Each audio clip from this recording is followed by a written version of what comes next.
देखिए मैं ये पत्ते हटा रहा हूं। देखिए आप, ये पत्ते सूखे हुए हैं, ये अलग कर दिए। इन पत्तों में ये नमी आई है तो ये डिकम्पोजिशन के प्रोसेस में आए। अब रहीमन बिरवा खेत में सींचे ते कुम्हलाए और रहे भरोसे राम के पत्थर पर हरियाए। मित्र, आज मैं आया हूं ऐसे जंगल में जहां राम की माया है, आपको दिखाऊंगा बड़ी बारीकी से। मैं अक्सर बोलता हूं कि जंगल में कोई जाके देखे, जंगल में इतनी बड़ी बड़ी वनस्पतियां और ज़्यादातर वनस्पतियां चिड़ियों ने बोई हैं। हालांकि कुछ फॉरेस्ट डिपार्टमेंट ने भी लगाया होगा, लेकिन अनादिकाल से जंगल में जितने भी पेड़ होते हैं वो सब चिड़ियों ने बोए हैं। तो मैं क्या कहता हूं कि जंगल की माया में आप देखेंगे कि जहां राम की माया होती है, परमात्मा की माया होती है, प्रकृति की माया होती है, भगवान की माया होती है, ये सब एक ही चीज है। वहां सारी वनस्पतियां हंसती मुस्कुराती होती हैं और किसी भी वनस्पति को किसी प्रकार के फर्टिलाइजर की जरूरत नहीं होती है। किसी भी वनस्पति में कोई इंसेक्ट नहीं होता है, किसी भी वनस्पति में कोई कीड़ा नहीं होता है। मैं अपने मित्र से कहूँगा कि जरा वनस्पतियों को दिखाते। देखिए यहाँ की माया कितनी बेहतरीन है। इन पेड़ों से गिरने वाली नाना प्रकार की जो पत्तियां हैं वो बह करके बाहर न जाने पाएं, इसलिए पेड़ों के नीचे ही ये सब छोटी छोटी झाड़ियां होती हैं और इन्हीं में वो सारा बायोमास रुका हुआ होता है। यही बायोमास डिकम्पोज होता है धीरे धीरे बारिश के सीजन में, और फिर इसी डिकम्पोजिशन में चूंकि मैं बताता हूं कि माइक्रो ऑर्गेनिज्म का बहुत बड़ा रोल होता है, तो यहाँ पर जीवाणु बहुत हैं और वो जीवाणु इस बायोमास को सड़ा करके जीवांश में बदलते हैं और जीवांश जब बनता है जीव द्रव्य तो वो सीपेज हो करके पेड़ों की रूट जोन तक ऑटोमेटिक पहुंच जाता है पानी के माध्यम से, और वनस्पतियों का वही भोजन है। यहाँ पर ह्यूमस की मात्रा, जिसको जीवांश कार्बन कहते हैं, ह्यूमस की मात्रा इतनी रिच होती है कि ये मान लीजिए कि इस जंगल की जब बात करते हैं तो यहाँ ह्यूमस की मात्रा कम से कम 3% से भी एबव होगी। अब मैं ऐसे जंगल से कहता हूँ कि जैसे आज की तारीख में प्राकृतिक खेती में ये है कि देश के किसानों ने जीवामृत बनाने के लिए मतलब खेत के जे देश के जो किसान हैं फसलोत्पादन में उन्होंने ढेर सारे पेस्टिसाइड यूज किए। जैसे ये जंगल है, अगर मैं यहाँ कोई इंसेक्टिसाइड ह्यूज क्वांटिटी में यूज कर दूंगा तो यहाँ के जीवाणु मर जाएंगे। किसानों के साथ यही हुआ टेक्नोलॉजी में। क्योंकि इंसेक्टिसाइड, फंजीसाइड, बीडीसाइड वालों को अपना इंडस्ट्री चलानी है तो उन्होंने कहा ये तो डालना पड़ेगा, तो किसान की मजबूरी बन गई, वो डालता है। और उसी की वजह से जमीन रूपी इंडस्ट्री बिल्कुल ठप पड़ गई। जब जमीन की इंडस्ट्री ठप पड़ गई तो क्या हुआ, आज आप देख रहे हैं सॉइल में जो है ह्यूमस की मात्रा, जैसे मैंने बोला यहाँ 3% है, किसान के खेत में 0.3% है। यहाँ पर पानी सब पर्याप्त है, सिंचाई की कोई ज़रूरत नहीं, अंडुलेटेड सॉइल है, लेकिन फिर भी वनस्पतियों को कोई सिंचाई की ज़रूरत नहीं, ना यहाँ कोई खाद की ज़रूरत है, ना कोई यहाँ पानी की ज़रूरत है। फिर भी ये जंगल मुस्कुराता है और जंगल की जो वन उपज है इतनी जबरदस्त है कि कुछ मत पूछो।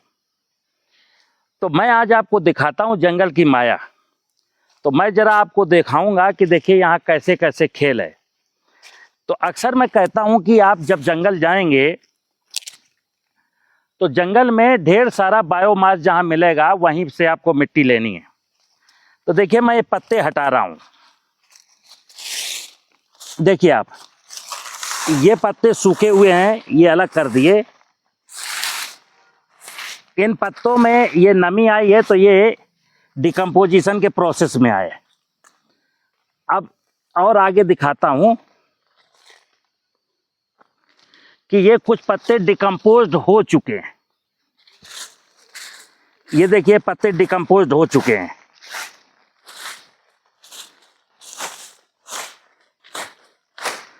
जब ये डिकम्पोज्ड पत्ते हटा देंगे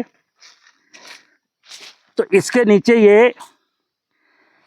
ये जीवांश कार्बन है, ये मिट्टी है, इस मिट्टी में जीवांश है, सूक्ष्म जीव हैं और कार्बनिक पदार्थ है। मैं ऐसी मिट्टी को कहता हूँ कि ऐसी मिट्टी हमको जीवामृत बनाने के लिए ऐसी मिट्टी की ज़रूरत है। और आपको दिखाऊंगा, बड़े बारीकी से देखना, ये सारे जंगलों में ऐसी मिट्टी मिलेगी आपको। अगर ये वाली मिट्टी हमको मिल जाए तो इस मिट्टी में इतने प्रकार के जीवाणु हैं कि हमारा काम हो जाएगा। जैसे लोग कहते हैं कि 1 ग्राम मिट्टी में इतने करोड़ सूक्ष्म जीव होते हैं, और हमने तो यहाँ मिट्टी ले ली 2 किलो। हमने आपको पहले बोला कि आज के 13 साल पहले मैंने यही काम किया। बहुत सारे लोग सोचते होंगे कैसे काम किया, तो आज मैं उनको दिखा रहा हूं कि मैंने कैसे काम किया। मैं यहां से आज मिट्टी लेने वाला हूं और आप देख सकते हैं मिट्टी की खूबसूरती। इतनी खूबसूरत मिट्टी है, इसमें इतना जीवांश है कि कुछ मत पूछो। अब ये मिट्टी मैं देखो एक पॉलीथीन लाया हूं, 3 किलो मिट्टी मात्र इसमें रखूंगा, मात्र 3 किलो मिट्टी। अब 3 हो जाए या 4 हो जाए या 2.5 बनी रहे, कोई तौल तो है नहीं। ये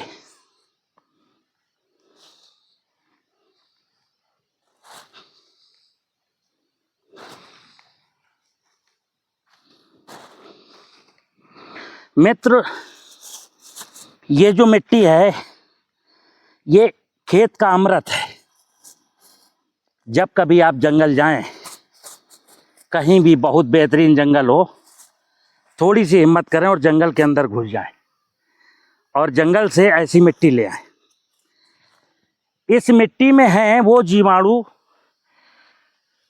जो आपकी जमीन को अच्छा कर देंगे, लेकिन शर्त एक ही है कि हम सोचें कि ये जीवामृत बना करके काम हो जाएगा, नहीं होगा।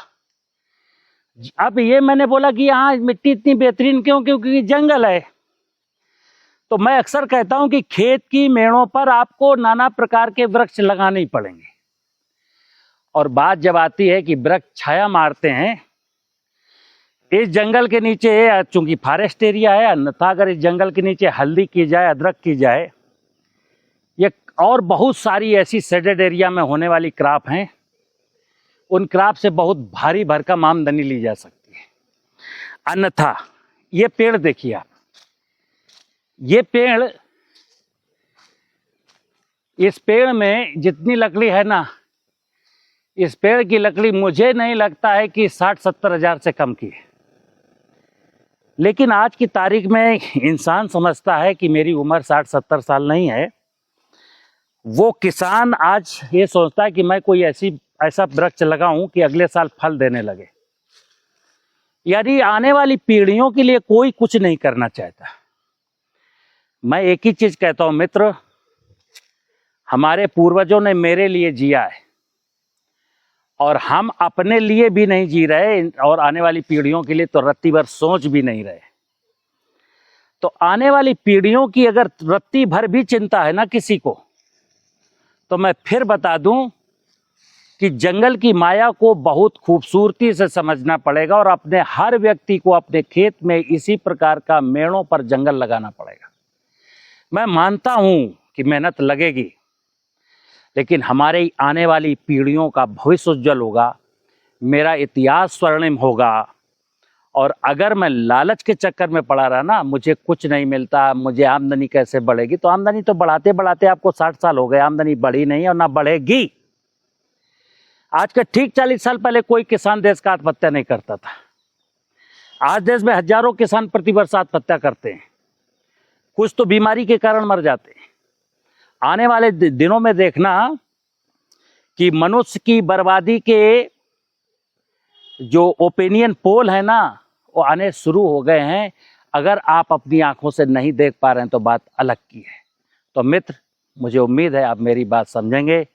खेत की मेड़ बनाएंगे, मेड़ों पर पेड़ लगाएंगे, जंगल की मिट्टी ला करके जीवामृत बनाएंगे। किसी के बहकावे में मत आइए।